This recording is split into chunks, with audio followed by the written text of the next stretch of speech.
பொலிவுடன் மாலை நியூஸ்.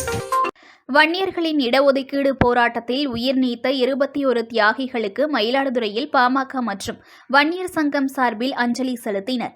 மயிலாடுதுறை கேணிக்கரை பகுதியில் பாட்டாளி மக்கள் கட்சி மற்றும் வன்னியர் சங்கம் சார்பில் வன்னியர்களின் இடஒதுக்கீடு போராட்டத்தில் உயிர் தியாகம் செய்த 21 தியாகிகளின் உருவப்படத்திற்கு மலர் தூவி அஞ்சலி மற்றும் வீரவணக்கம் செலுத்தும் நிகழ்ச்சி நடைபெற்றது.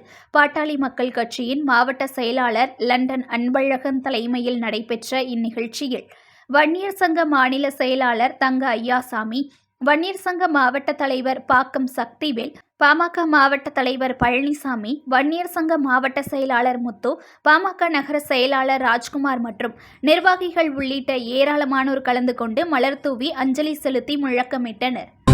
புது பொலிவுடன் மாலை நியூஸ்.